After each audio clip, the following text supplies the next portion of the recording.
नमस्कार सभी व्यूअर्स को नए साल की शुभकामनाएं। पहले तो बहुत-बहुत धन्यवाद आप लोगों का। सभी का पिछले साल 2020 में बहुत ही असाधारण समय था और सभी लोगों को कहीं न कहीं परेशानियाँ रही होंगी।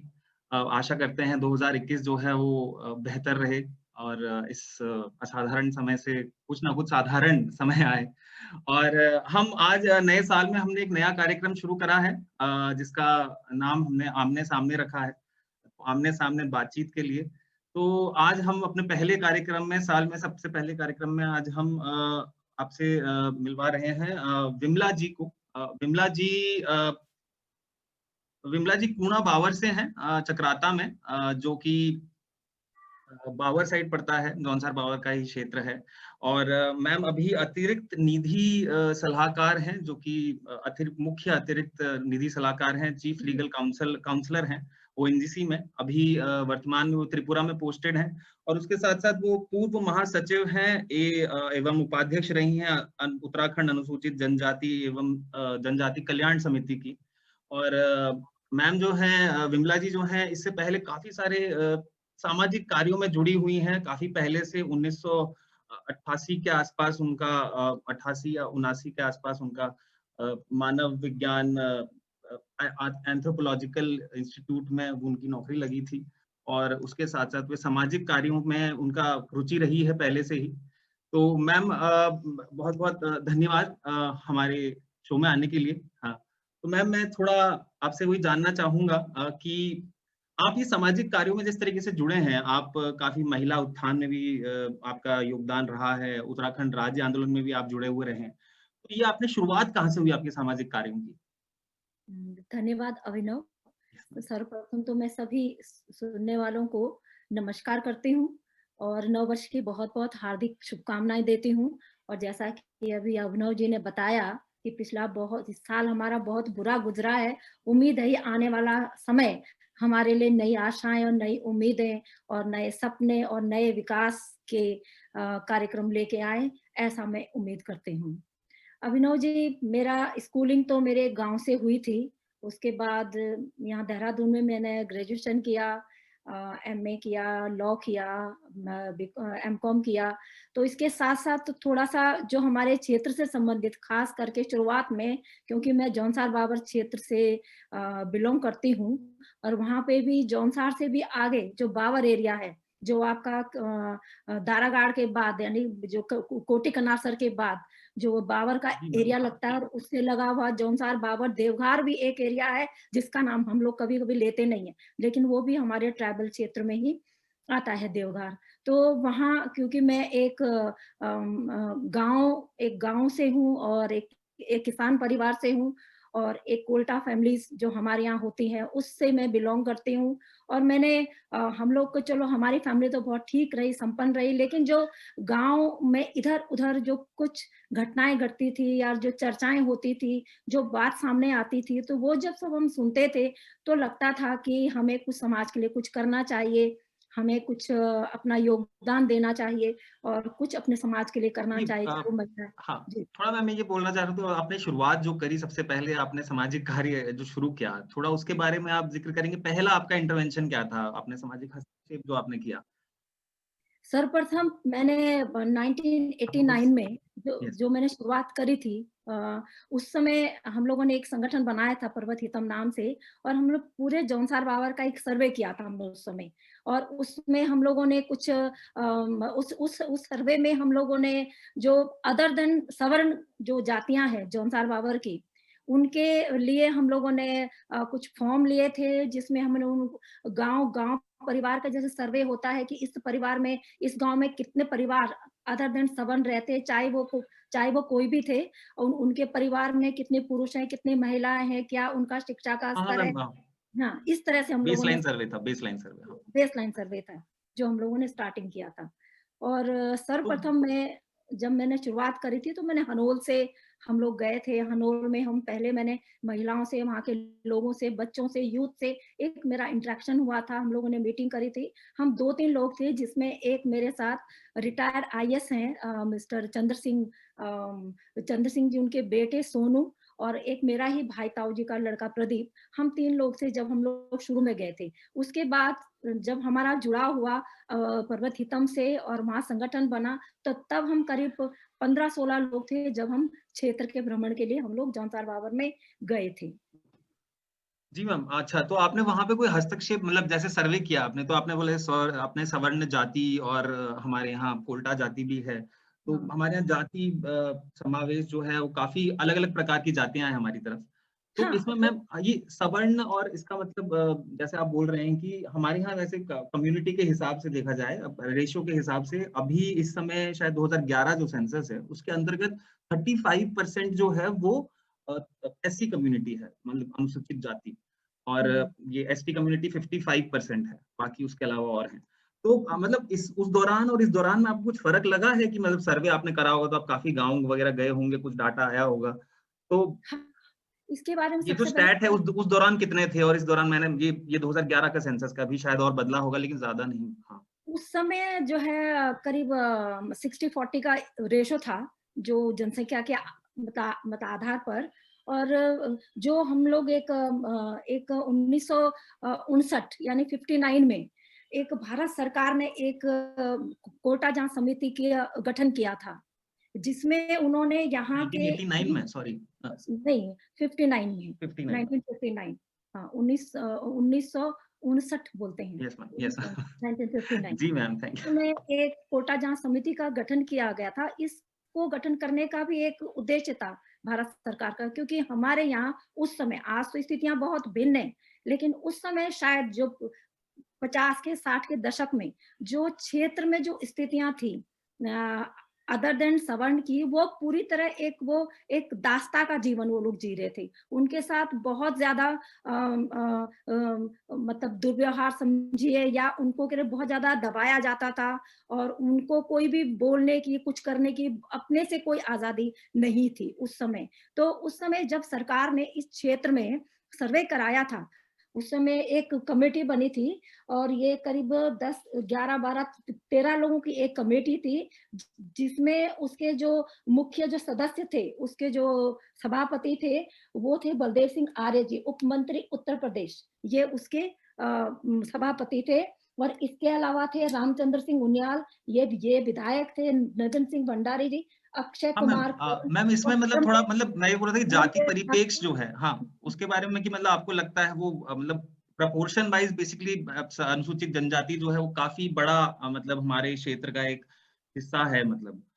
नहीं, हाँ, बहुत बड़ा उस हिस्सा समय मैं है। वो बोल रहा था कि 2011 में 35 है, उस टाइम पे मैं सर्वे के हिसाब से पूछ रहा था कि उस दौरान भी मतलब आप कह रहे 40% था। तो इसमें हाँ, आपको मतलब क्या जो लगता है? नहीं हमेशा से जी मैम, हाँ, बताएँ। बोलिए, हाँ, बोलिए, आप बोलिए क्या हाँ कहना मैम, चाह रहे ये हैं? इसमें मैं ये पूछना चाह रहा था कि जैसे हम अनुसूचित जाति की बात करते हैं, तो इसमें 59 में जब समिति आई, 67 में शायद हमारी जो कम्युनिटी है उसको ये हाँ, शेड्यूल्ड मैं ट्राइब का मैं जो वो मिला। मैं तो हाँ, ये कहीं न कहीं कभी-कभार बातचीत होती है एससी और एसटी वाली की ये क्षेत्र के अंदर सारी जा हमारा एक यूनिक स्ट्रक्चर है, अनुसूचित जनजाति जो हमारे यहाँ है, वो उसके अंदर सारी जातियाँ हैं। जो कि हुँ, यूजुअली नहीं होता है क्योंकि मेन स्ट्रीम कम्युनिटी नहीं, मेन स्ट्रीम ये तो मेन स्ट्रीम वर्ण सिस्टम है। क्योंकि मतलब हमारे यहाँ हाँ, हिंदू हमारी मेजॉरिटी है जो, उसमें ही वर्ण सिस्टम होता है, वो मेन स्ट्रीम रिलीजन है। तो उसी के हुँ। हिसाब से अगर आप बोलोगे तो मतलब हमारे यहाँ मतलब जो एक अनुसूचित आपने कमिटी का जो रिपोर्ट आया था 67 में हुआ था, ये बेसिकली जो मतलब ये एससी और एसटी कम्युनिटी का मतलब आप कुछ उसके बारे में बताएँगे ज़रा? हाँ, मैं उसके बारे में पहले तो कुछ चीज़ें हैं बेसिक जिसको मैं क्लियर कर देना चाहती हूँ। वो ठीक है। ये है, आपने क्या है, अनुसूचित जाति है, यहाँ सवर्ण है, यहाँ एसटी है, अनुसूचित जाति है। यहाँ एसटी कोई नहीं है, अनुसूचित जाति कोई नहीं है। मेरा एक सीधा-सा एक पहला मेरा कहना ये है कि अच्छा, यहाँ पर सबके सब हम मतलब जो क्षेत्र में है, वो सबके सब या तो जनरल है, अगर आप कह रहे हैं कि वो एसटी हैं और ये अनुसूचित जाति है, तो ये गलत है। मैं इसका यहीं पे खंडन करती हूँ। क्योंकि जो जिनको आप एसटी कह रहे हैं वो जनरल हैं, वो सवर्ण हैं, वो एसटी नहीं है, हाँ, ठीक है? हाँ, और जो अनुसूचित जाति है, वो एज़ पर जो 1950 का जो शेड्यूल बना था उत्तर प्रदेश का, जिसमें कास्ट को डिफाइन किया गया था, एक हाँ, सूची वो हर बनी थी। स्टेट का बना हुआ है 50 हाँ, हाँ, हर स्टेट का है, हाँ। नहीं, वो 1950 का जो उत्तर प्रदेश का था, क्योंकि उत्तराखंड आज बना है, तब जी तो हम मैम। उत्तर प्रदेश में थे। तो जी मैम। उस समय जो ये मतलब उत्तराखंड जब ये बना था, तो उस समय जो उसमें जातियां शेड्यूल थी, बाजगी है, लोहार है, बढ़ई है, या इस तरह की जो जातियां थी, ये अनुसूचित जाति के अंतर्गत आती, लेकिन कोल्टा अनुसूचित जाति में शेड्यूल्ड नहीं था। और मेरा ये मानना है, जो मेरा अनुभव है, जो मेरी स्टडी कहती है, जो मेरा एक कहना है, जो मैंने अभी कोटा जहां समिति के बारे में भी आपको मैं बता रही थी, उसका जी मैम। यही फंडामेंटल था कि इस क्षेत्र में सरकार का ये था कि जो यहाँ पे दास्ता का जीवन जी रहे, क्योंकि यहाँ पे बंधुआ मजदूर थे, क्योंकि वो कोल्टा जो थे वो लैंडलेस पीपल थे, उनके पास जमीन नहीं थी, वो लोगों के घरों में काम करते थे ब्याज पर। उनका दादा परदादा आगे आने वाली जनरेशन वो पीढ़ी दर पीढ़ी घरों में काम किया करते थे, और वो एक बंधुआ मजदूर थे। जो जी। तो सरकार का ये कहना था कि सरकार का जो एक मेन दृष्टिकोण था, ये था कि हम इन जो दबे कुचले लोग हैं, जो पिछड़े लोग हैं, जी इनको मैम। हम कैसे मेन स्ट्रीम में लेके आए, कैसे हम इनके लिए कार्यक्रम या योजना बनाए जो ये मेन स्ट्रीम में आए, जो अपना इनकी आर्थिक, सामाजिक और जो जीवन है वो सुदृढ़ हो सके, या इनको शिक्षा का इनको लाभ मिले। तो ये सरकार का मेन मोटो था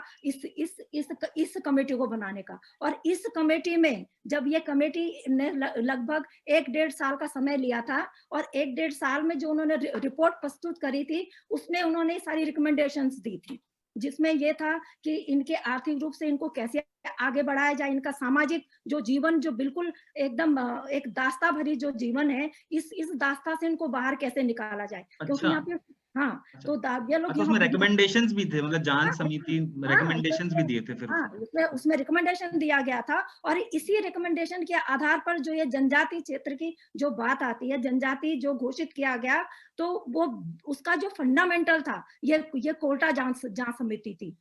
और मेरा ये मानना है कि इनको ही जनजाति घोषित करने का एक उद्देश्य था, लेकिन क्योंकि हमारा नेतृत्व उस समय कोई नहीं कर रहे थे, हमारा नेतृत्व हमारे माननीय जो पूर्व मंत्री रहे हैं गुलाब सिंह जी, ये थे। तो जब ये समिति बनी थी, इस समिति में बाद में उनको भी लिया गया था, डॉक्टर अच्छा। सक्सेना है, उनको भी लिया गया था, धर्मदेव शास्त्री इसमें थे, और इसमें जो हरिजन समाज कल्याण के जो निदेशक थे, ये उसमें थे। इन लोगों ने पूरा स्टडी किया। उन्होंने स्टडी सिर्फ जौनसार बावर में नहीं किया, उन्होंने पूरा टिहरी जिले का जो रवाई और जौनपुर है, जिनसे हमारा कुछ कल्चर जो मिलता है, जी उनके मैम, बीच में। बिल्कुल। और जो और ये है कि जो कोल्टा का जो वर्जन है, वो कहते हैं यहाँ पे इसमें ये भी आया है कि जो कोल्टा लोग हैं, इसका जो कोल्टा शब्द आया है कोल से। यहाँ के जो पहले जो निवासी थे कोल थे, कोल भील आपने नाम सुना होगा, और जो एक बड़े योद्धा थे, बड़े वो ताकतवर थे, या एक लड़ाकू थे, इस तरह मैम से थे। इसमें, और हाँ। वहां से कोल से कोल्टा वर्ड आया है। तो हाँ, नहीं, लेकिन ये कोल, कोल हाँ। ही कोल्टा, हाँ, कोल कोल ही कोल कोल्टा। कोल जाति जो है, कोल्टा जाति, वो मतलब कहीं ना कहीं पता नहीं, मतलब जो मैंने सुना है, मैंने जो पढ़ा है, मेरे अध्ययन, छोटे मोटे अध्ययन के अंदर ये था कि कोल्टा जो जाति है, अगर उसको आप रिसर्च, मेनली वो तो जैसे उड़ीसा के अंदर डिफाइंड कोल्टा जाति है एक। हमारे यहाँ कोल्टा जाति नहीं है एक तरीके से, मतलब उसको डिफाइन नहीं करा गया, जैसे आप बोलो शेड्यूल्ड ही नहीं है वो, अनुसूचित, मतलब वो अनुसूचित ही नहीं है, वो सूचित हाँ, नहीं हाँ, किया गया। हाँ, तो आप बोलते हो कि यहाँ पे कोल से कोल्टे को आप रिलेट कर रहे हो, हाँ मतलब जी, आपको, मतलब ये कोल भी ऐसा कोई जाति नहीं है शायद। हाँ, अ, नहीं, कोल भील जो एक थे पुराने, हमारा जो आदिवासी थे, जो एक आदिवासी, हाँ, पहाड़ों में रहते थे, और इसमें भी रहते, तो ये इसी जो कोल्टा जांच समिति में ही ये भी आया है। इन्होंने कहा था कि उससे उन्होंने इसको कोरिलेट किया है, अच्छा, जो आप उसको कह उन्होंने, रहे हैं। मतलब हाँ, जांच समिति ने इसको जांच बेसिकली समिति कोरिलेट किया। अच्छा। जांच समिति ने इसको बिल कोरिलेट किया है कि ये कहाँ से ये शब्द आया है। तो लेकिन क्योंकि अच्छा, बेसिक जो क्योंकि ये शायद मेन स्ट्रीम में नहीं है। आप अगर कोल्टा को कहीं, अगर बेसिकली हम बोलो गूगल ही करोगे, तो सबसे पहले समझ में आएगा कि वो उड़ीसा का जाति का आएगा, वहाँ पे कोल्टा कम्युनिटी है, वो डिस्क्राइब्ड कम्युनिटी, मतलब वो शेड्यूल टाइप की है, मुझे लगता है वो डिफाइंड है। उस इंटरनेशनल रिसर्च वगैरह में उसका नाम आता है। बाकी कोल्टा जाति के बारे में आप बोल रहे हो कि हाँ, उसका फिर 67 में चलो वो एसटी स्टेटस सबको दे दिया गया। एसटी तो 67 में तो ये कोटा जांच समिति के अकॉर्डिंग ही वो आया था। तो उसके बाद 1960 में ये रिपोर्ट जो इनकी फाइनल हुई थी 761 में, और उसके बाद जो उन्होंने रिकमेंडेशन भारत सरकार को दी थी, तो फिर जो भी अध्ययन चला, जो एक रिकमेंडेशंस थी इसको जनजातीय घोषित करने की, कि मैंने बताया कि हमारा तो नेतृत्व तो कोई नहीं करने वाला था, जो वहाँ के पिछड़े और बैकवर्ड थे या जो अनुसूचित जाति से आप जो कह रहे हैं उससे थे। लेकिन कोलटाओं के साथ भी भेद तो वैसा ही था अछूतों वाला, जैसे जैसे अन्य लोग अछूत हैं ऐसे ही इनके साथ भी अछूतों वाला भेद। और कोलटा ही वहाँ का बंधुआ मजदूर भी था उस क्षेत्र में, क्योंकि ये लैंडलेस पीपुल थे, इनके पास खुद की खेती जमीन ऐसा कुछ भी नहीं था इस दौरान में। तो जब ये 24 जून 1967 को ये जनजातीय क्षेत्र जनजाति घोषित किया गया, जिसमें जौनसारी जनजाति शब्द दिया गया, जिस उस समय 5 जनजातियां उत्तर प्रदेश के अंदर थी, जिसमें भोटिया, थारू, राजी, भोक्सा और जौनसारी हैं। जौनसारी में फिर क्योंकि हमारा कल्चर एक था, हमारी भाषा एक थी, जो रिकमेंडेशन हमारे जनप्रतिनिधि थे उन लोगों ने, जब मैंने सुना है, ये तो इसमें तो नहीं लिखा, लेकिन मैंने सुना ओली गांव है, ओली गांव में सिर्फ कोली लोग रहते हैं, तो वो गांव पूरा कोलियों का है। उस गांव में सुना है कि एक बहुत बड़ा भंडारा किया गया था, समिति के सामने सबको एकजुट हो करके रिप्रेजेंटेशन दिया गया था। ये कहा गया था हम लोगों में कोई छुआछूत नहीं है, कोई भेदभाव नहीं है, हम लोगों की भाषा एक है, हमारा रहन सहन एक है, खान पान एक है, हम सब तो मिले जुले हैं। तो हम सब, क्योंकि बैकवर्ड तो जो सवर्ण थे वो भी बैकवर्ड थे, शिक्षा के उसके क्षेत्र में वो भी बैकवर्ड थे, लेकिन वो इनसे वो बेहतर एक अच्छी स्थिति में थे, सब कुछ उन लोगों के पास था।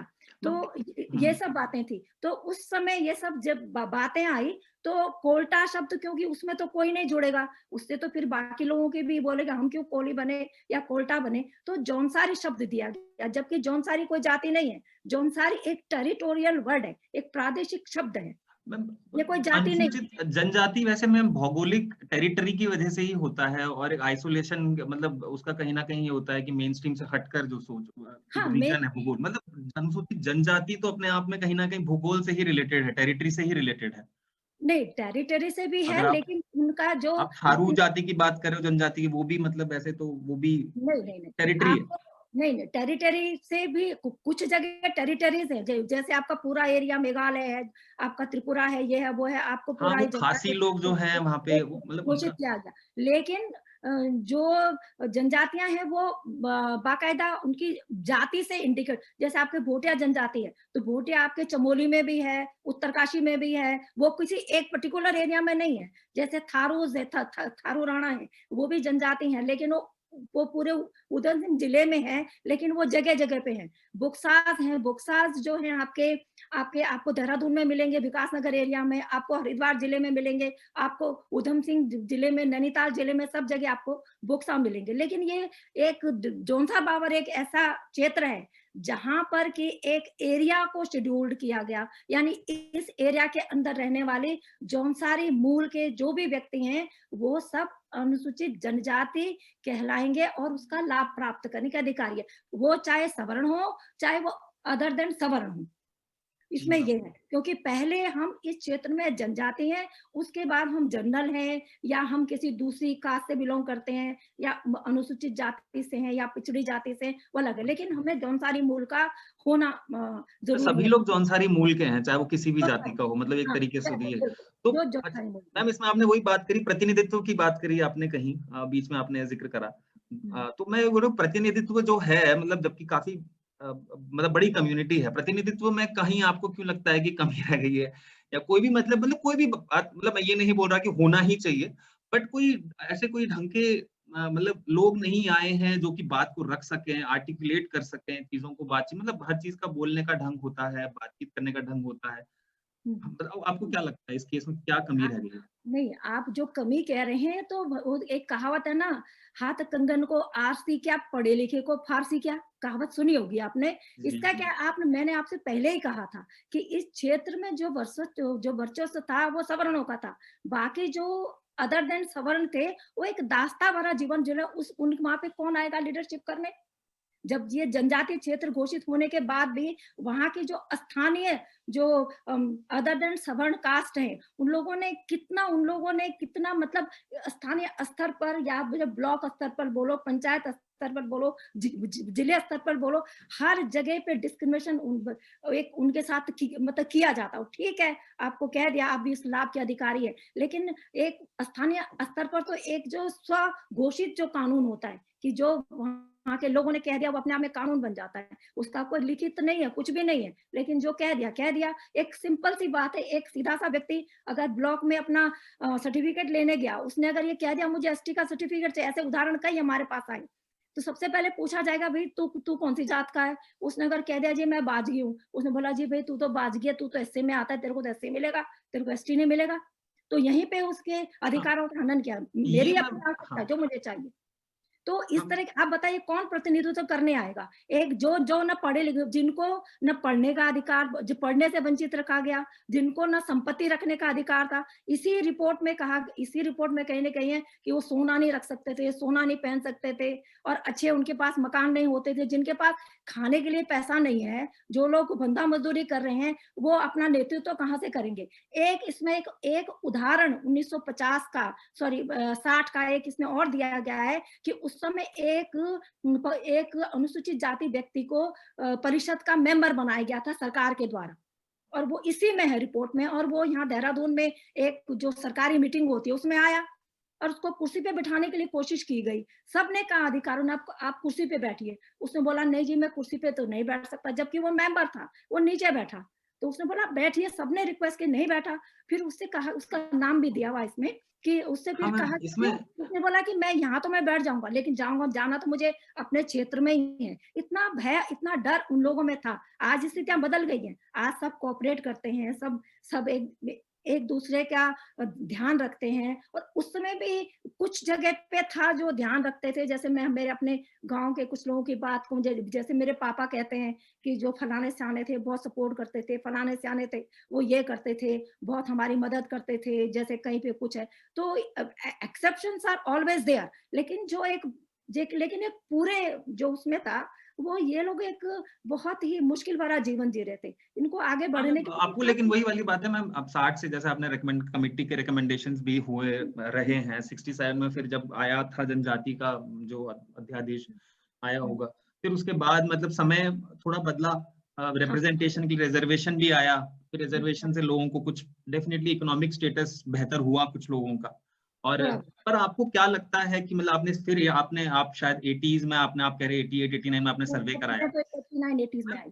हाँ, 88 में। तो मैं बोल रहा हूँ उस दौरान से लेकर अभी तक आपको लगता है कि सोसाइटी के अंदर थोड़ा मतलब बदलाव आया है, लोग थोड़ा मतलब एम्पैथी है लोगों के अंदर, सिंपैथी है कुछ हद तक, कि अंडरस्टैंड कर रहे हैं कि हाँ भाई परेशानियां हैं सब कुछ समाज जी, जी, में। जी, जी। बदलना है तो ऐसे तो नहीं हो सकता कि नहीं भाई हम तो यहाँ रहेंगे ही नहीं, अब सब चले जाएं। नहीं, नहीं, तो नहीं, नहीं, वो ऐसा नहीं। मतलब या तो क्योंकि कहीं ना कहीं आपको उस केस में क्या लगता है कि मतलब ये कैसे बदलाव अच्छा रहा है, कुछ बदल रहा है, आपको लगता है अभी भी कुछ ऐसी चीज़ें हैं? नहीं, आपका अब ऑब्जर्वेशन क्या रहा है? डेफिनेटली बदलाव हुआ है, बहुत बदलाव हुआ है।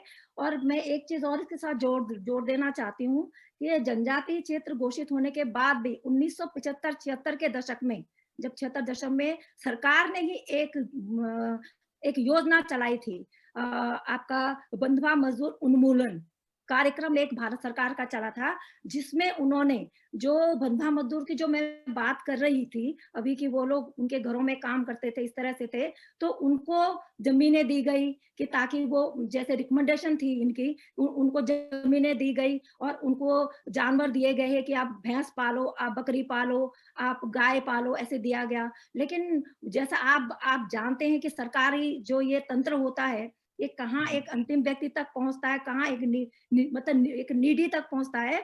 ऐसा ऐसे लेक और ऐसी कमी वहां पर भी रही, लेकिन ऐसा सरकार ने उस समय कार्यक्रम भी चलाया, और जिसमें बहुत सारे लोगों ने ये इससे बाहर निकल करके भी आए और हाँ, अब अपनी बंधुआ मज़दूरी लेकिन काफ़ी हद तक खत्म खत्म हुआ हो है। गई है, आज बिल्कुल की खत्म तारीख हो में, गई है अभी मतलब बहुत। मेरे दृष्टिकोण में आज की तारीख में नहीं है। कहीं होंगे एक आध, तो मैं कह नहीं सकती, लेकिन वो भी इसलिए हैं कि भैया उनके पास काम कुछ भी नहीं है, वो खेतों में काम करते हैं। मैं कहती हूँ काम करना कोई बुराई नहीं है, आप काम करो, लेकिन उनके काम का उचित मेहनताना, उचित उनको जो न्याय है वो दिया जाए। काम करना कोई बुरी बात नहीं है, काम करें, गाँव में कोई दिक्कत नहीं है। उसके बाद आप कह रहे, मैंने 89 में जब मैं आई, तो 89 में भी आपने मैंने आपको बताया था कि मैं पहली लड़की हूँ जौनसार बावर में जिसने शायद उस समय एलएलबी भी किया, पढ़ने भी आए, लेकिन बहुत कम लोग थे जो शिक्षा के प्रति आकर्षित थे या शिक्षा की ओर जाते थे, या इस तरह से लोग थे। और जैसे मैंने आपको बताया था कि जब मैंने हनोल में पहले गई थी, हनोल में, वहाँ पे मैं लोगों से मिली थी,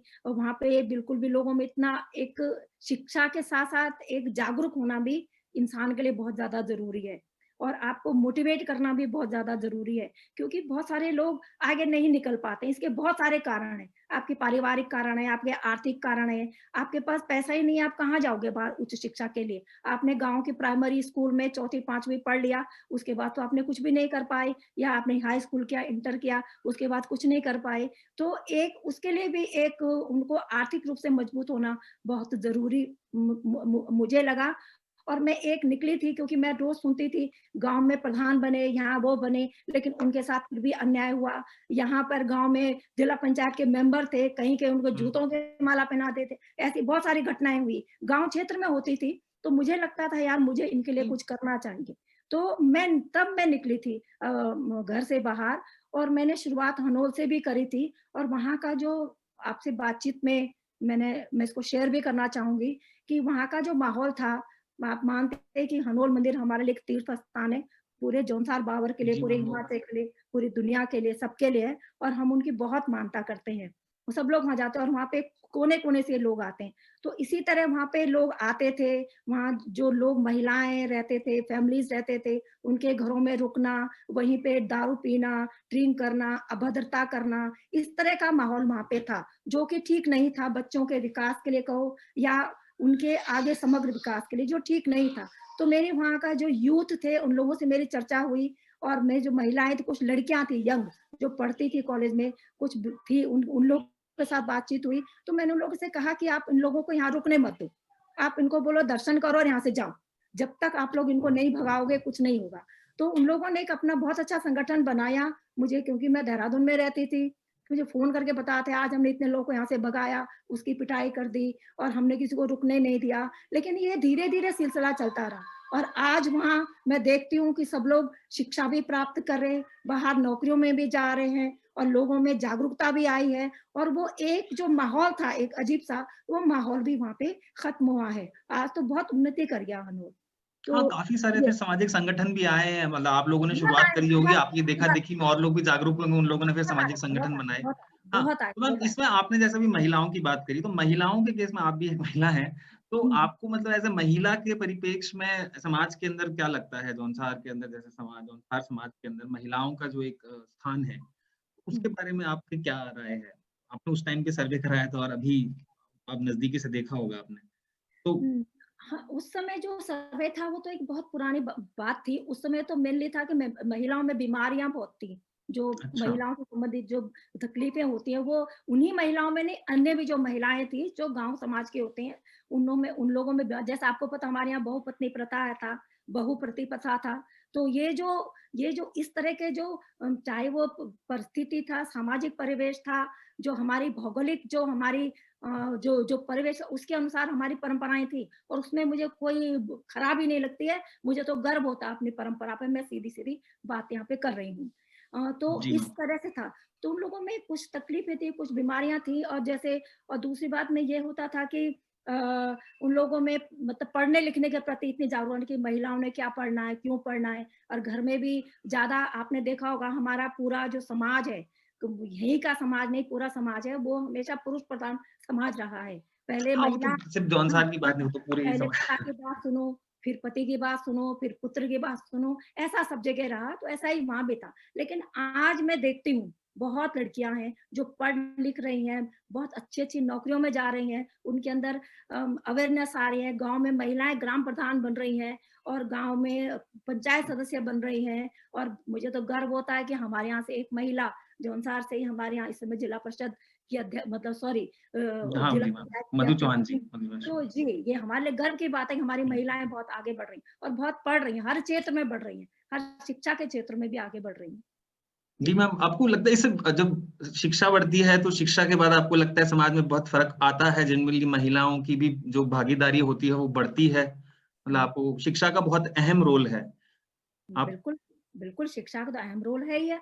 अगर इंसान शिक्षित नहीं होगा, तो तो वो कुछ भी नहीं है। शिक्षा से मतलब सिर्फ एबीसीडी सीखना या किताबी ज्ञान प्राप्त करना नहीं है। शिक्षा के बहुत विस्तृत आयाम हैं।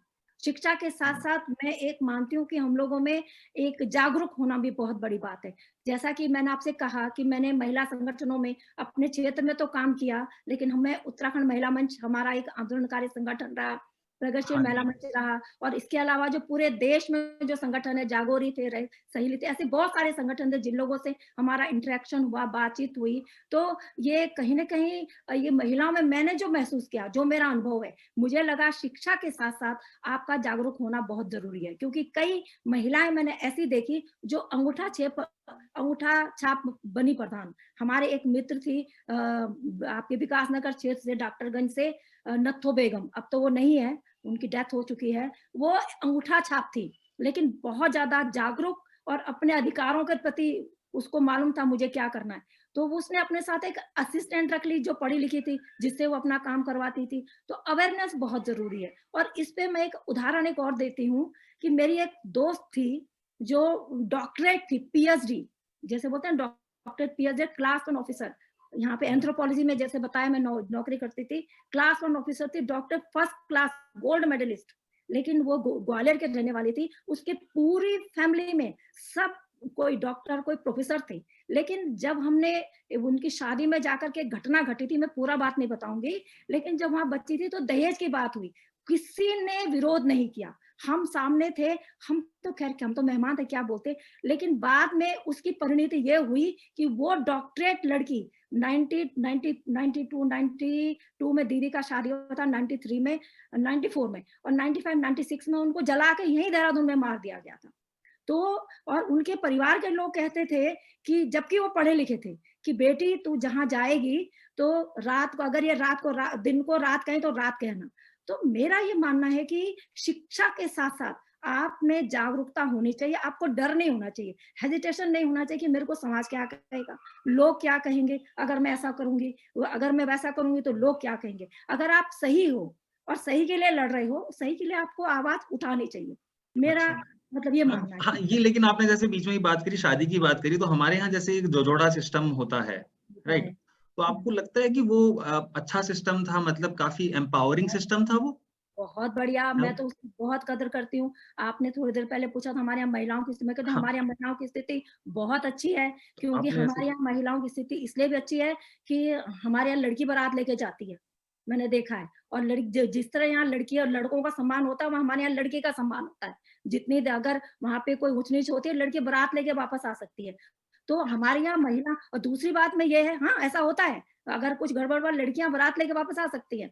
तो हमारे यहाँ लड़कियों को बहुत ज़्यादा जिसे बोलते हैं ना, एम्पावर मैं मानती हूँ, और उनको एक अधिकार भी है, जैसे अन्य जगहों पे है कि ये लड़की की छूट हो गई, इस लड़की का क्या होगा, लेकिन हमारे यहाँ ऐसा नहीं है।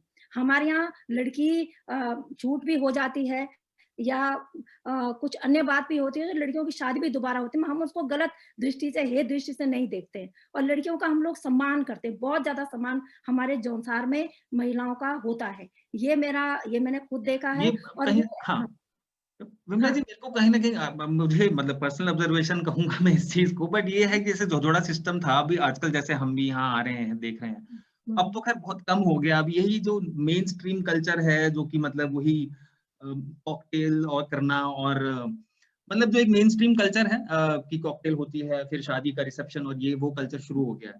तो हुँ। दहेज का सिस्टम तो ऐसा नहीं है, परंतु फिर भी आपको लगता है कि ये कहीं न कहीं जो एक महिलाओं के लिए कहीं न कहीं एक आप कह सकते हो कि दबाने तो नहीं, बट एक तरीके से महिलाओं का जो एम्पावरमेंट आप कह रहे हो, पहले बहुत था, ऐसा था।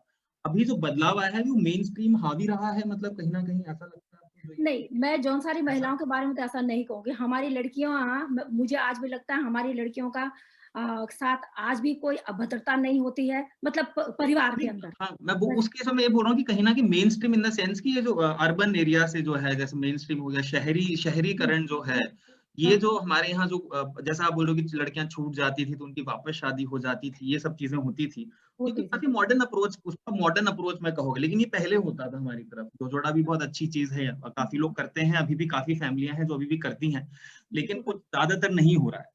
शादियाँ देहरादून और विकासनगर वगैरह तक सीमित हो रही हैं, तो उनका पूरा ढांचा ही अलग होता है।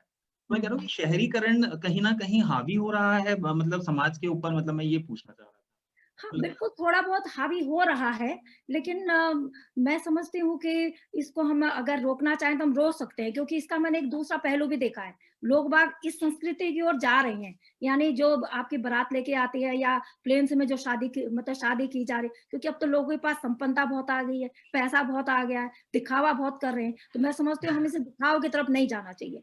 जो हमारी एक परंपरा थी, हम लोग दहेज नहीं देते थे, हम लोग का एक होता था एक एक एक मैंने सुना एक बिस्तर और एक परात, एक गिलास, एक थाली, एक लोटा, इस तरह का बर्तन पंचमुंडी, हाँ। जो ज़रूरी होता हाँ, ये दिया जाता था। बाकी कुछ भी नहीं देते थे, क्योंकि ये ज़रूरी मानता था लड़कियों को दिया जाता। बाकी कुछ नहीं देते और एक एक बिस्तर बंद। उसमें क्या होता है, एक रज़ाई गद्दा, एक चद्दर, तकिया और कुछ नहीं होता। अच्छा। तो ये हाँ, मैंने देखा है, काफ़ी खुद काफ़ी देखा है। हाँ, ये चीज़ ये तो हाँ, ख़ैर हमने भी देखी है, गाँव में होता है। बिल्कुल है, पर बिल्कुल है। हाँ, मुझे लगता है शहरीकरण को तो अच्छा है, आजकल काफ़ी सामाजिक संगठन भी आ रखे हैं जो कि मतलब जौनसारी कल्चर को वापस से रिवाइव करने की कोशिश कर रहे हैं, काफ़ी अच्छे जी, लोग जी, काम कर जी, रहे हैं अभी। हम जी। लोग भी हैं, लोक पंचायत है और भी ऐसे संगठन हैं जो अभी काम कर रहे हैं, काफ़ी एक्टिविटी बढ़ गई है हुँ, ऑनलाइन भी। तो ये हुँ। चीज़ अच्छी है। तो अब बाकी इसमें मैम ये मैं चाह रहा था कि हमारी तरफ आपको कोई महिला, जैसे आपने काफ़ी समय आपने काम करा है महिलाओं हुँ, के साथ भी और कम्युनिटी के साथ। तो इसमें मैं बोल रहा था हमारे यहाँ पर कोई ऐसा कोई ऐतिहासिक नाम नहीं है, मतलब एक क्वेश्चन पूछा है कि जौनसा बार में महिला ऐतिहासिक चेहरे देखने को नहीं मिलते। कोई ऐसा ऐतिहासिक नाम आपको लगता है कि जो हम लोगों को पता होना चाहिए? जैसे गौरा देवी हैं, उनको बोलते हैं कि हाँ भाई वो हैं, मतलब हाँ, अब हाँ, हाँ। ऐसा इतना आंदोलनकारी तो नहीं, बट ऐसे कुछ नाम हो इंटरेस्टिंग, कुछ ऐसा कुछ आप कोई परिचित हैं आप? नहीं, ऐसा तो मतलब हमारे जौनसार में ऐसा तो हम लोग को मुझे ऐसा लगता है कि शायद जौनसार में कभी किसी आंदोलन की ज़रूरत पड़ी नहीं महिलाओं को। उनको उनको बिना आंदोलन के ही उनके हक और अधिकार उनको मिलते रहे हैं। वो अलग बात है कम या ज़्यादा और लेकिन ये है कि महिलाओं को बिना माँगे उनको उनके अधिकार मिलते रहे हैं। लेकिन इतिहास हमारी महिलाओं ने रचा है। हमारे यहाँ जो पहली जो ग्रेजुएट महिला हुई थी देविका चौहान जी, जो ब्लॉक प्रमुख भी रही हैं पहली हमारे क्षेत्र से अच्छा, और एक श्रीमती ज्ञानी देवी, ये दोनों महिलाएँ एक ही टेन्योर में, एक चकराता से मिसेस ज्ञानी ज्ञानी देवी, वो बाबर से ही थी, पूना गाँव से मेरी कज़िन सिस्टर ही थी और वो हुँ, हुँ। वहाँ पे ब्लॉक प्रमुख रहीं और कालसी से देविका चौहान जी रहीं। खैर ज्ञानी देवी तो अनपढ़ थीं, वो पढ़ी-लिखी नहीं थी, लेकिन वो बहुत दबंग और बहुत जागरूक महिला थी। लेकिन जो देविका चौहान जी हैं, वो तो उस ज़माने की ग्रेजुएट थीं और वो मतलब अधिकारी भी रही हैं और उन्होंने समाज के लिए बहुत काम भी किया। तो अच्छा, ये 2 देविका महिला देविका चौहान जी आप कह रहे हैं, मतलब हाँ, ऐसे कुछ नाम, मतलब मैं वो चाहते कुछ आप परिचित हों, हाँ, हाँ, बिल्कुल, तो उनसे देविका चौहान जी के साथ मेरा उनके घर बहुत आना-जाना था। वो मुझे बहुत मोटिवेट भी करती थी, बहुत हुँ, हुँ। मुझे कहती थी कि तू है, तू कुछ कर सकती है, ये करना, वो करना। मतलब उनसे मुझे बहुत इंस्पिरेशन भी मिलती थी और उनसे मैं बहुत उनके साथ मेरा आना-जाना, उठना-बैठना भी दीदी मतलब बुआ ही बोलते थे, सब बुआ बोलते थे, हम भी बुआ ही बोलते थे उनको। अच्छा। जी, जी। अच्छा मैम, इसमें आप ये महिलाओं के बारे में बात कर रहे थे हम, तो महिलाओं के लिए आपको क्या लगता है, इन जनरल बातचीत है, कोई ऐसा नहीं जौनसार के समाज की बात करो, इन जनरल जैसे आप काफ़ी इंडिपेंडेंट हैं, आप काफ़ी हुँ, समय से जॉब कर रहे हैं और हुँ, आपके पास इनफैक्ट फैमिली की भी रिस्पॉन्सिबिलिटीज़ रही हैं। तो हाँ। इसके केस में मैं पूछ रहा था कि आपको क्या लगता है कि महिलाओं के लिए कितना मुश्किल होता है इस तरीके का इंडिपेंडेंस अ, समाज के कॉन्टेक्स्ट में, समाज के संदर्भ में?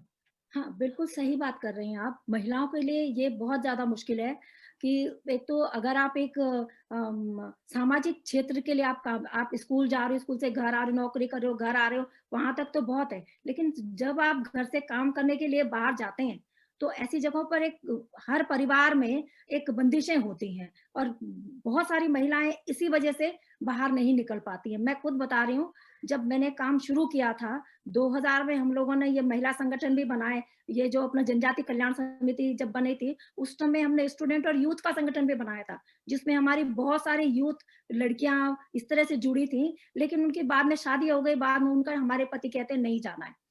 तो ये एक हर घर में इस तरह की बंदिशें हैं महिलाओं के लिए।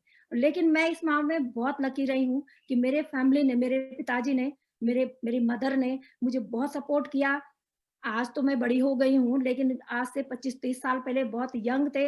उस समय में भी मीटिंग के लिए जाना, रात को देर से लौटना और मैंने क्योंकि मेरा 89 में नौकरी लग गई थी, नौकरी के साथ मैंने अपना सामाजिक दायित्व को मैंने नहीं भुलाया। मेरे से जो हो सकता था मैंने सोसाइटी के लिए करने की कोशिश करी, अपना योगदान देने की कोशिश करी, लोगों को मोटिवेट करने की कोशिश करी, चाहे स्टूडेंट हैं, यूथ हैं, महिला हैं, बच्चे। तो मेरी फैमिली का मेरे हाँ, साथ बहुत फैमिली आपके जैसे आप मतलब आप कह सकते हो कि मतलब आपको एक फैमिली का अच्छा सपोर्ट मिला। बहुत सपोर्ट अगर मिला, वही बहुत तो सपोर्ट पूरा वो सपोर्ट बहुत मिला, ज़रूरी हो जाता है मतलब कहीं फैमिली का सपोर्ट किसी भी संदर्भ में ज़रूरी होता है, वैसे बहुत मतलब ज़रूरी, महिला हो बहुत या पुरुष हो।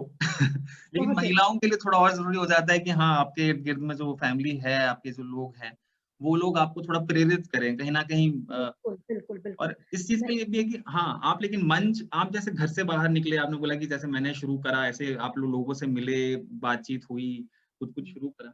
आपको क्या लगता है कि ये जैसे संगठन बने हैं, बहुत सारे हैं, हमारे उत्तराखंड जनजाति तुक है आपको, तो एक काफ़ी हुँ, हुँ, हुँ। पावर्स से संबंधित भी काफ़ी सारे संगठन हैं, सामाजिक संगठन हैं। आप हुँ। उसमें भी मेंबर रहे शायद उनसा कर्मचारी हाँ, मंडल में, हाँ, आप हाँ, उसके लाइफ बिल्कुल। लॉन्ग मेंबर हैं हुँ, शायद। तो इन संगठनों का आपको क्या लगता है कि इनका जो अस्तित्व है हुँ, हुँ। तो ये आपको क्या लगता है कि ये इनका कुछ मतलब ये कहीं न कहीं कल्चर ओरिएंटेड रहे हैं कि देहरादून में कल्चर करना है, फिर दिल्ली में करना है, कुछ सामाजिक कार्य भी करते रहते हैं। आपको क्या लगता है कि आपको कुछ ऐसा लगता है कि हाँ, कुछ एक अलग तरीके से करना चाहिए या कुछ या सही है जो चल रहा है, बढ़िया कर रहे हैं सब? आपकी कुछ अपेक्षाएँ हैं? आप क्योंकि सबसे जुड़ी हुई रही हैं। हाँ, बिल्कुल मेरी बहुत अपेक्षाएँ हैं और ये जो कर रहे हैं ख़ैर वो तो बहुत अच्छी बात है। एट लीस्ट अगर मेरा दिल्ली में मेरा संगठन है, देहरादून में संगठन है, वहाँ पे हम अपने कल्चर अब के तो लोग खैर हम पूरे मिलते देश में हैं। ही है। हाँ, अपनी अपनी मतलब पूरे देश में है, अब सब तो ज खैर पूरी दुनिया जी, में भी है।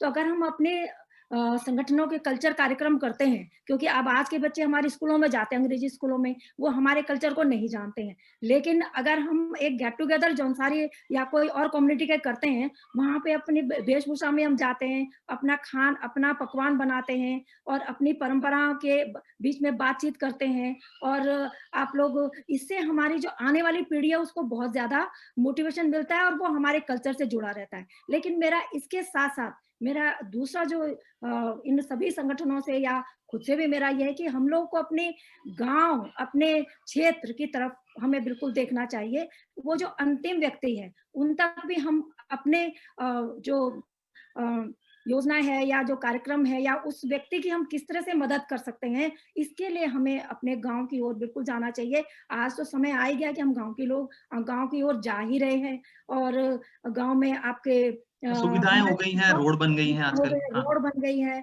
बहुत अपॉर्च्युनिटी है। जब हमारे ज़माने में मैंने स्कूलिंग मेरी आराकोट में हुई है, तो हम काष्ठा से आराकोट करीब 3-4 किलोमीटर पैदल स्कूल जाते थे या पूर्णा से जो है ना त्यूनी में जो उस चढ़ाई में मतलब पैदल आते-जाते थे। उस ज़माने में गाड़ियाँ नहीं चलती थी, ट्रक-व्रक कभी मिल जाता था। हमारे ज़माने में लालटेन में हम लोगों ने पढ़ा, तख्ती में हम लोगों ने लिखा और कलम से हम लोगों हाँ, ने वो लिखा। आज तो ये सब कुछ बदल गया, अब तो सब कुछ आपके पास सुविधा है। तो इन इस कल्चर से डेफ़िनेटली हमारे आने वाली एक मतलब पीढ़ी को हम अपनी एक विरासत दे रहे हैं, लेकिन हमें अपने गाँव, अपने क्षेत्र की तरफ भी हम लोग को बिल्कुल जाना चाहिए।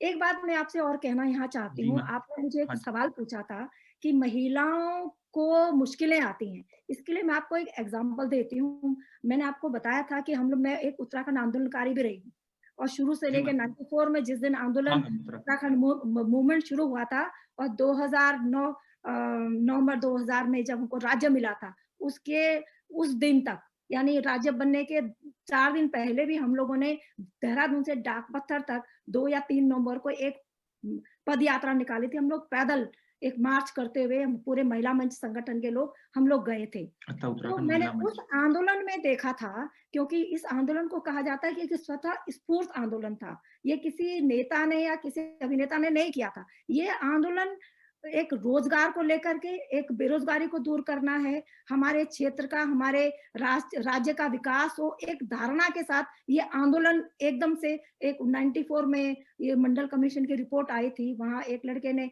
आत्मदाह किया था। वहाँ से ये आंदोलन निकला। पहले उसके बाद इसने एक जन आंदोलन का रूप ले लिया था।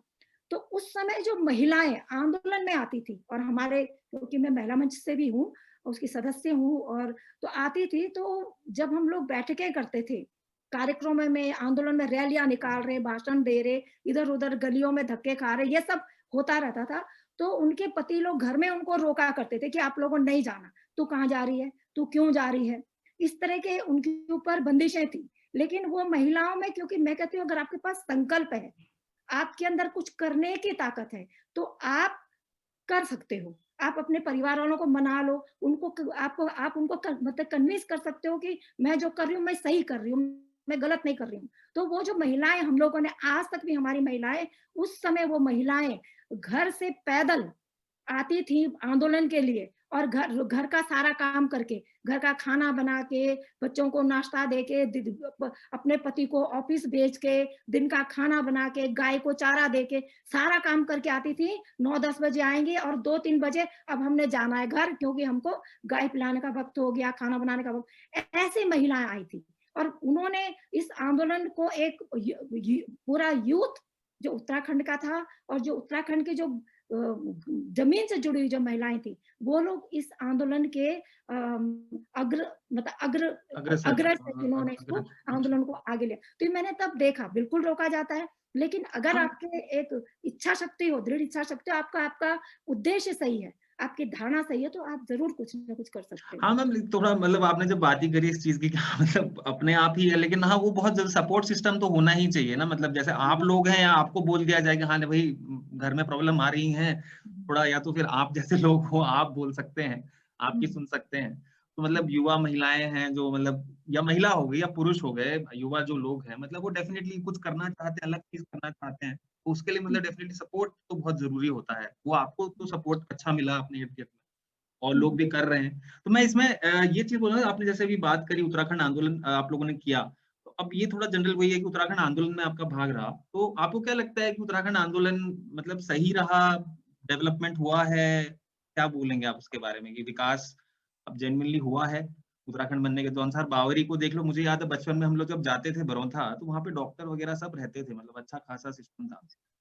अब जब जब हमें भी शायद 2-4 किलोमीटर चलना पड़ता था, ज़्यादा तो नहीं था। पर अब नहीं है।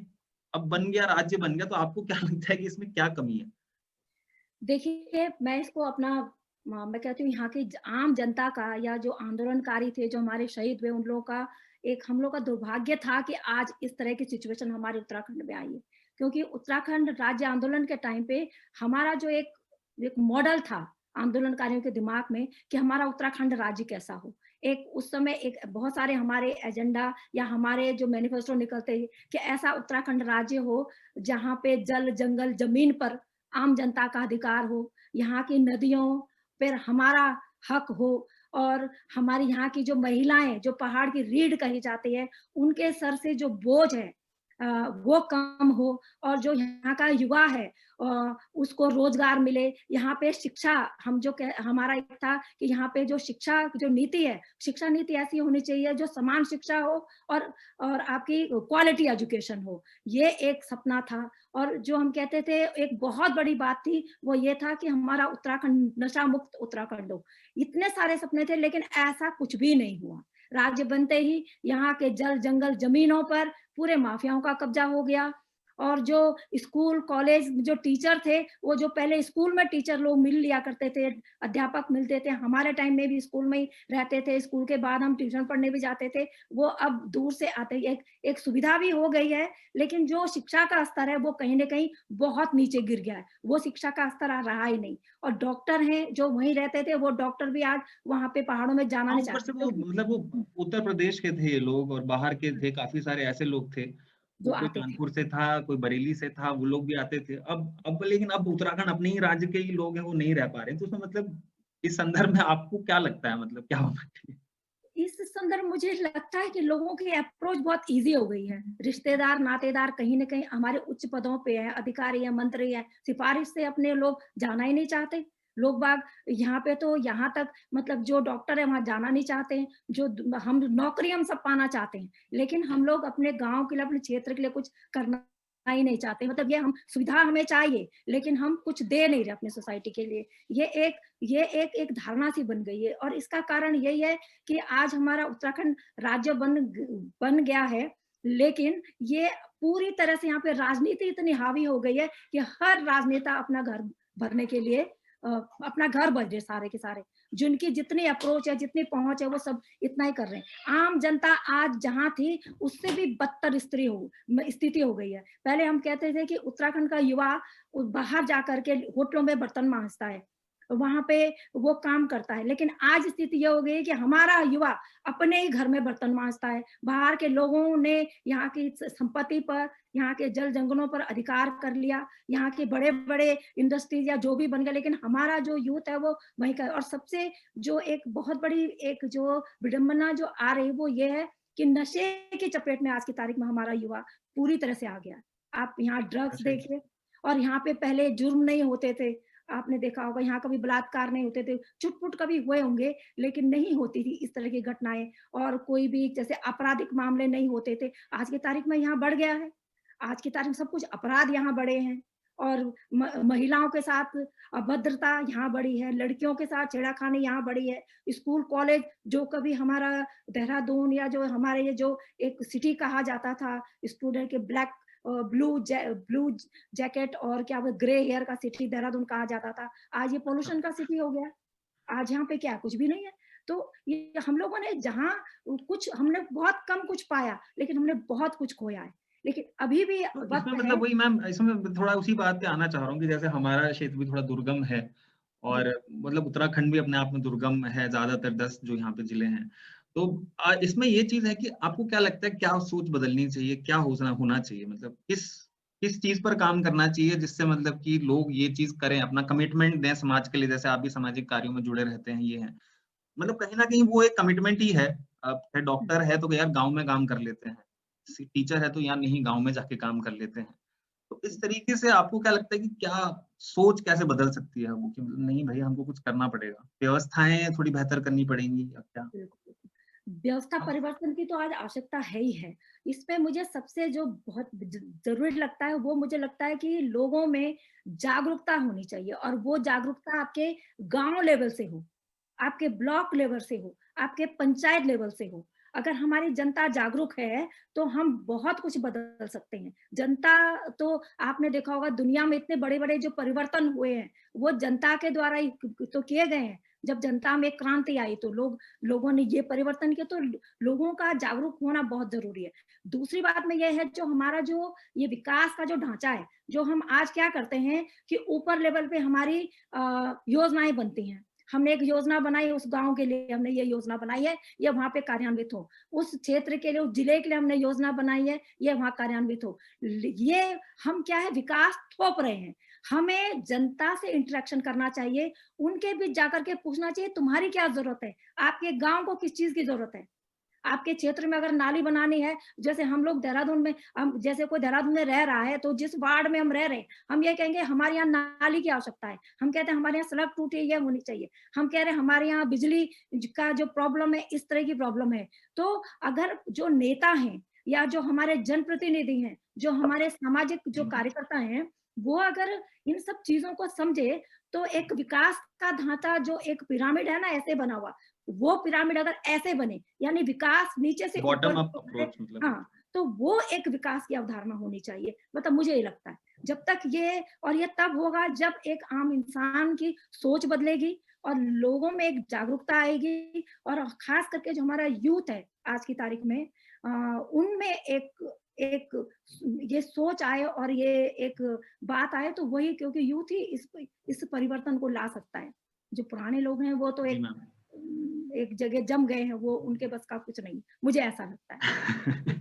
नहीं मैम, उनका मार्गदर्शन बहुत जरूरी है, लेकिन ऐसे तो मार्गदर्शन है, लेकिन वो मार्गदर्शन करें, लेकिन एक अगर आपको परिवर्तन लाना है समाज के अंदर, उसमें अवेयरनेस बहुत जरूरी है। जैसे आपने देखा होगा अभी जब ये 1991-92 में जब ये पंचायतों का सिस्टम आया, महिलाएं ग्राम प्रधान बनी, महिला प्रशासन, तो क्या होता है, तो महिलाओं ने कभी काम नहीं किया, उनके पति जाकर के काम करते हैं। कौन के ये कौन है प्रधान पति, ये कौन है पंचायत का पति, और वो महिला को पता ही नहीं, वो रोटी बना रही है, और वो जो पति है वो जाकर के वो क्या योजना आ रही है, कुछ आ रही है, वो किसको दे रहा, क्या दे रहा, कहाँ से पैसे खा रहा है, या कहीं पे दारू की बोतल उसको मिल रही है, वो क्या कर रहा है, भगवान जाने क्या कर रहा है। लेकिन तो मेरा ये मानना है कि हमें उन महिलाओं को जिनको हमने प्रतिनिधि, हम एक अंगूठा छाप या स्टैम्प, अंगूठा छाप भी नहीं कहेंगे, अंगूठा छाप भी जागरूक हो सकती है, लेकिन जो रबड़ स्टैम्प है ना, वो हमें नहीं बनाना चाहिए। हमें ऐसे प्रतिनिधि चुनने चाहिए जिनका एक अपना दृष्टिकोण हो, जो एक जागरूक होने के साथ साथ अपनी जिम्मेदारियों को समझे और अपना जो उसको दायित्व दिया गया है उसको वो अच्छी तरह निभाए, तभी हम एक समाज में ये परिवर्तन इसमें ला आपने वही सकते बात करी कि आप ही ने बात करी, अभी पंचायत की बात करी आपने, हैं। 73rd अमेंडमेंट आया, पंचायत वगैरह बनी, पंचायतों में महिलाओं का आरक्षण हुआ। हुँ। आरक्षण की बात आती है, फिर मैं बोलता हूँ कि आरक्षण जैसा है, आरक्षण से फ़र्क पड़ता है आपको लगता है? इन जनरल मतलब एससी, एसटी हो गया या जो भी आरक्षण है, आप रिजर्वेशन से मतलब क्योंकि महिलाओं को रिजर्वेशन मिल गया, फिर भी वो स्टैम्प वाली बन गई, प्रधान है। आपको नहीं, क्या लगता है कि मतलब आरक्षण जो आरक्षण एससी कम्युनिटी हो गई, एसटी कम्युनिटी आरक्षण चल रहा है, उससे फ़र्क पड़ा है? आपको लगता है? मतलब इन जनरल बिल्कुल, बात कर रहा हूँ मैं ये। आरक्षण तो जब तक जातीय सिस्टम खत्म नहीं होगा, मतलब महिलाएँ भी एक तरह से दलित ही हैं। क्यों? कि उनके साथ भी उसी तरह का व्यवहार किया जाता है, दो ही अंतर से कहा। महिलाओं को कहाँ आगे, अगर महिला, एक कहते हैं ना कि अगर औरत साथ चलती है तो वो बोलते हैं बहुत बढ़िया है, और नहीं, अगर पत्नी पीछे चलती है तो कहते हैं बहुत आज्ञाकारी है, बहुत अच्छी है। साथ चलती है तो कहते हैं हाँ भाई बहुत अच्छी है। लेकिन अगर वही औरत आगे चले पुरुष से तो उसके ऊपर 10 तरह के लांछन लग जाते हैं। ये तो अपने आप को क्या समझती है, यार कहाँ जा रही है, क्या करे, इस तरह के भी एलिगेशंस लगते हैं। तो आरक्षण बहुत ज़रूरी, आरक्षण अपने आप में एक उनके ऊपर दया या भीख जैसा नहीं है। आरक्षण एक प्रतिनिधित्व देता है आपको, आगे बढ़ने के लिए एक अपॉर्च्युनिटी दे रहा है। आरक्षण के माध्यम से आपको एक अपॉर्च्युनिटी दी जा रही है कि ये व्यक्ति जिनको आज तक आगे आने नहीं दिया गया या जिनको एक कहते हैं एक स्ट्रीमलाइन में एक नहीं माना गया, उन लोगों को आगे लाने के लिए आरक्षण की आवश्यकता है। वो ठीक बात है कि कोई अपने दम पर भी आ जाए, लेकिन ये हाँ, उतना मैम लेकिन आरक्षण से वही वाली बात है कि उससे फ़र्क वही दे दिया।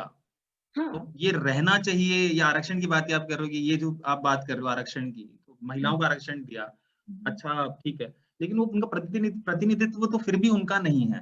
कि आरक्षण की प्रथा जो है आपको लगता है ये मतलब ठीक है, ठीक था? नहीं, आरक्षण अपने आप में ठीक है, लेकिन उसका जो जो क्रियान्वयन है ना वो गलत है। क्यों? क्या होता है कि जो आप छोटे-छोटे आप गाँव स्तर पर ही एग्ज़ाम्पल देख लीजिए, जो हमारे नेतागण हैं या अ, जो दूसरे लोग हैं जो इसका मतलब क्रियान्वयन कराते हैं, वो ऐसे जनप्रतिनिधि या ऐसे लोगों को ढूँढते हैं जो कुछ भी नहीं बोल सकते, जो एक तरह के रबड़ स्टैम्प होते हैं। या ऐसे लोगों को ढूँढते हैं, उनको प्रतिनिधित्व देते हैं। जो लोग अपनी एक अवेयरनेस रखते हैं, सोच रखते हैं, उनको तो वो कभी आगे आने ही नहीं देते हैं। वो कई तरह के इस तरह के हथकंडे अपनाते हैं कि जिनको आगे आने ही नहीं दिया जाता है। जो एक क्रांतिकारी विचार रखे या कुछ परिवर्तन की बात करे, तो हमारा जो सिस्टम ही ऐसा है ना कि हमारा मैम हाँ। सिस्टम ऐसा है जिसमें कि आरक्षण के होते हुए भी उनको प्रॉपर प्रतिनिधित्व नहीं दिया जाता है या उनको हाँ, मैं आगे नहीं एक्चुअली वो वही बात कर रहा हूँ, ये तो मतलब कहीं न कहीं हद तक आप भी एग्री कर रहे हैं, मैं भी कहीं न कहीं हद तक एग्री कर रहा हूँ और ये चीज़ें सिस्टम है, मैं बोल रहा हूँ कि इसमें बदलाव क्या होना चाहिए? कैसे आपने बोला कि जागरूकता ही एक माध्यम है बदलाव करने का, जागरूकता का फिर माध्यम क्या होना चाहिए? जागरूकता कैसे कर सकता है आदमी? अब ठीक है, हम लोग चलो ये संवाद करा रहे हैं, हम बातचीत कर रहे हैं, कुछ और लोगों से बातचीत करें, क्या हो सकता है, आपको क्या लगता है? न जागरूकता के लिए आप अगर तो आप इस तरह के लोगों की बात करें जैसे पंचायतों का या ग्राम प्रधान इस तरह के, इसके लिए एक तो कैंपेन चलाई जा सकती है और जो बहुत सारे हमारे जो संगठन है, बहुत सारे हमारे जो एनजीओज हैं, वो इस पे भी काम कर रहे हैं। बहुत सारे लोग इस पे काम कर रहे हैं, तो वो उन लोगों को ट्रेनिंग दें, उन लोगों को सिखाएँ, उन लोगों को बताएँ कि हमको क्या करना चाहिए। जैसे मैं अपना एक छोटा एग्ज़ाम्पल अपने उत्तराखंड महिला मंच का फिर से एक दे रही हूँ, क्योंकि हम लोगों हाँ ने जी। के माध्यम से काम किया, तो मैंने आपको बताया कि हमारे संगठन से ऐसे लोग जुड़े जो ग्रामीण देहात महिलाएँ हैं। लेकिन हम लोगों ने लोगों के बीच में जागरूकता का एक कैंपेन चलाई लोगों के बीच में। तो जब हम लोग एक कैंप लगाते थे, मीटिंग करते थे, तो हम लोग एक गाँव स्तर पे अगर हम कुछ कर रहे हैं, तो हमने उनको एक एप्लीकेशन लिखना सिखाया कि अगर आपके गाँव में कोई समस्या आ गई, कि वो किसी के साथ कुछ हो गया, तो आप अगर पटवारी को एप्लीकेशन दोगे तो क्या कैसे लिखोगे? आप अगर जिलाधिकारी को दोगे तो आप कैसे लिखोगे? आप किस तरह से बात करोगे? और आपको क्या करना चाहिए, क्या नहीं करना चाहिए? ये सब छोटी-छोटी ट्रेनिंग्स हम लोगों ने महिलाओं को दी और आज हमारी वो महिलाएं अपने गांव स्तर पर बहुत अच्छा काम करती हैं, वो अपनी लड़ाई खुद लड़ती हैं। भाई एक बात मैं कह दूं, कहीं पे अगर कोई समस्या है महिला से संबंधित, जरूरी नहीं कि हर जगह विमला जी जाएं, हर जगह हमारा जैसे हम लोग का एक प्रतिनिधि सदस्य हैं, हम नहीं कहते कि वही जाएंगे या मैं जाऊं या कोई दूसरी महिला जाए, तो जरूरी नहीं कि जाए। हम ये चाहते हैं कि जिस जगह की वो समस्या है वहां जी मैम। की शक्ति या पावर होनी चाहिए। और वो अगर उसमें वो उसको ट्रेनिंग दी जाती है प्रॉपरली कि वो कैसे काम करे, क्या करे, तो अपने स्तर से वो समस्याओं का समाधान कर सकती है, वो आगे बढ़ सकती है। और दूसरी बात में ये है, हम लोगों ने कई सारे हमारी पार्टियां हैं, राजनीतिक पार्टियां हैं, हालांकि मैं कर्मचारी हूँ, मुझे नहीं बोलना चाहिए, लेकिन वहां पे भी क्या होता है कि महिलाएं हैं प्रतिनिधि, सब कुछ है, लेकिन जहाँ जहाँ पे निर्णय की बात आती है, जहाँ पे डिसीजन अपने मेकिंग। विचार रखने की बात आती है, वहां पे महिलाओं से क्यों नहीं निर्णय मांगा जाता? वहां पे क्यों उनकी भागीदारी नहीं होती है? नहीं होती है महिलाओं की भागीदारी। तो ये मैंने कहा ना, वो आप बनने के बाद भी अगर आप लोगों को दूसरी बात एक और है कि जी अगर आप मैम। अपने संघर्षों से आते हैं, अपने आप वो अपनी अपनी योग्यता से आप आगे आते हैं, तो उसकी बात दो अलग होती है। एक वो है जिसको वो ला करके बिठा दिया कुर्सी पे, तो वो उतना ही करेंगे जितना कि आपका जो जिन्होंने आपको लाया वो आपको बोलेंगे, उससे ज्यादा आप कुछ कर ही नहीं सकते हैं। तो जब तक मतलब उन हाँ लोगों में मैम। हाँ, हाँ मैम, काम इसके कर अंदर मतलब यही चीज़ है कि अगर यही आपने बोला जागरूकता, और इस आप लोगों ने वही ये चीज़ें बहुत ज़रूरी होती हैं कि एक एप्लीकेशन लिखना, किसी और की मदद ना लेना, वरना आप एक एप्लीकेशन लिखने के लिए कम से कम 2-4 लोगों की मदद लेनी पड़ती है, अगर लिखना नहीं आता आपको। फ़ोन कॉल भी जैसे आजकल है, व्हाट्सऐप हो गया, ये सब चीज़ें अगर हाँ, आती हैं बिल्कुल, बिल्कुल, महिलाओं बिल्कुल, को, सही तो बात। वो सीख सकते हैं। तो मैम अच्छा, बिल्कुल, ये आप थोड़ा हम आखिरी चरण की तरफ बढ़ते हुए, अंतिम चरण की तरफ बढ़ते हुए, तो मैम इसमें ये था कि मैं आपको पूछना चाह रहा था कि एक मैसेज कि आगे चलते हुए कि हमारे एक समावेशी समाज जो हमारा, आपने बोला कि जौनसार बावर के अंदर वैसे काफ़ी हद तक कुछ अच्छाइयाँ भी हैं, कुछ बुराइयाँ भी हैं, समय के साथ बदल भी रहा है, और आजकल काफ़ी अच्छी-अच्छी चेतना करने वाले कुछ संगठन हैं, आए हैं, हम लोग भी काम कर रहे हैं। तो आपको क्या लगता है कि आगे चलते हुए किन चीज़ों पर काम करना चाहिए? मतलब क्या मैसेज देना चाहेंगे आप? मेरा एक और आप अपना कुछ इंडिविजुअल, अपना भी व्यक्तिगत, आप किस चीज़ में क्या करना चाहेंगे आप समाज के लिए कुछ? अगर आपसे नहीं, मेरा तो सीधे सा एक मेरा एक ये संदेश भी है और मेरी एक गुजारिश भी है कि हमारे जौनसार बावर के संदर्भ की बात मैं कर रही हूँ, क्षेत्र की बात मैं कर रही हूँ। मैं चाहती हूँ कि वहाँ पे लोगों ने एक जैसे एक आपको एक एसटी का आरक्षण दे दिया गया। आपने कह दिया पूरा क्षेत्र एसटी है। आपके जो सवर्ण हैं वो भी एसटी हैं, जो अदर देन सवर्ण है वो भी एसटी हैं। हुँ। लेकिन अलग-अलग समय पर वहाँ के जो अदर देन सवर्ण हैं, उन लोगों को बहुत कठिनाइयों का सामना लो एक स्थानीय स्तर पर भी अपने कागज़ात को लेके, अपने सर्टिफ़िकेट को लेकर के या अन्य चीज़ों को लेकर के बहुत ह्यूमिलिएशन और बहुत तकलीफ़ों का सामना हमेशा से करना पड़ा है। और एक जगह आप दोनों को खड़ा कर दिया और कह दिया कि अब तुम दोनों दौड़ो यहाँ से, तो वो जो एक दौड़ थी, वो जो पहले से सक्षम थे, पैसा भी था, पावर भी थी और पढ़ने की ललक भी थी, एक जागरूकता भी थी, वो कहीं न कहीं बहुत आगे बढ़ कर के निकल गए। लेकिन ये जो एक समाज है, जिनको मैं कहती हूँ कि जो वास्तविक हकदार थे, इस जनजातीय का लाभ प्राप्त करने के, इस जनजाति के अंदर भी जनजाति का एक आरक्षण होता, इनको एक प्रेफ़रेंस दी जाए, ये एक मैं कहना चाहूँगी इनको एक मौका दिया जाता, ये बहुत पीछे रह गए। आप देखिए कोई उच्च अधिकारी नहीं है, अभी एक हमारी लड़की आईएएस में निकली है एक, सृष्टि सिंह, वो एक निकली है और बाकी तो कोई बड़े पदों पे या किसी उच्च पदों पे कभी कोई निकला ही नहीं है, कभी आगे आए नहीं है। इसके बहुत सारे ड्रॉबैक्स हैं, बहुत सारे कारण हैं। उन कारणों तक हमको जाना पड़ेगा और उन कारणों को खोज करके उसको हमने दूर करना होगा। मैम और इसमें वही मेरा मैं थोड़ा वही पूछना चाह रहा था कि ऐसे संदेश के साथ-साथ मतलब आप कुछ ऐसा एक मैसेज दें कि आप आपका व्यक्तिगत, मैं पूछ रहा था कि आप व्यक्तिगत भी किस चीज़ से इन्वॉल्व, कैसे इन्वॉल्व रखना चाहते हैं? कोई मैसेज लोगों के लिए, मतलब मैं आप किस चाहती हूँ प्रकार से भागीदारी करना चाहेंगे हाँ, समाज में? मेरी तो भागीदारी थी, है और हमेशा आपकी है, रहेगी। ऑलरेडी है। हाँ, है और रहेगी भी और मेरा एक निवेदन था, जो लोग हमारे यहाँ बहुत आगे बढ़ गए हैं, और मैं चाहती हूँ, उन लोगों से मेरा एक निवेदन है कि वो लोग उन अन्य लोगों को भी, जो आपके गाँव में जो अन्य लोग रहते हैं, जो अन्य एसटी के लोग हैं, दलित जनजाति आप कहें, या आप उन्हें अनुसूचित, उनके साथ भेदभाव तो होता है, अनुसूचित जाति कहें, कुछ कहें, मैं चाहती हूँ वो उनके लिए भी कुछ काम करें। उन लोगों को भी अपने साथ जोड़ करके चलें, उन लोगों को भी आगे लेकर के आएँ। चाहे वो शिक्षा के लिए, गाँव में कई सारी रोज़गार की योजनाएँ आती हैं, कई सारी बहुत सारी चीज़ें आती हैं, लेकिन जब काम देने की बारी आती है, तो वहाँ पे अपने-अपने लोगों को काम दिया जाता है, जो दूसरे हैं उनको काम नहीं दिया जाता। उनको मतलब वो एक एक इस तरह की मानसिकता है कि किसी तरह आगे ना बढ़े। किसी तरह बस ये, इसको रोटी मिल रही, बस यहीं तक रही। ये जी, थोड़ा-सा पढ़ लिख गया, बस ये यहीं तक रही। जो ये सोच है ना, हमें इस सोच में बदलाव अपना लाना चाहिए, और ये जी मैम। बदलाव आप जैसे जो जिसे कहती हूँ मैं, युवा लोग हैं, जो एक जागरूक लोग हैं, जो एक निष्पक्ष होकर के एक जनता को आगे लाने की या लोगों को आगे लाने की बात करते हैं, वो ऐसे लोग हैं, वही इस समाज में परिवर्तन की एक अलग जगा सकते हैं, और एक भाईचारे के साथ इन लोगों को भी आगे ला सकते हैं। मैं तो बस, मेरा तो एक ये है कि मैं अपने समाज के लिए, खास करके जो अदर देन सवर्ण है, मैं चाहती हूँ वो आज भी कहीं न कहीं शायद बहुत सारी समस्याओं से जूझ रहे हैं। शायद आज भी उनको किसी न किसी नेतृत्व के या किसी न किसी की आवश्यकता है।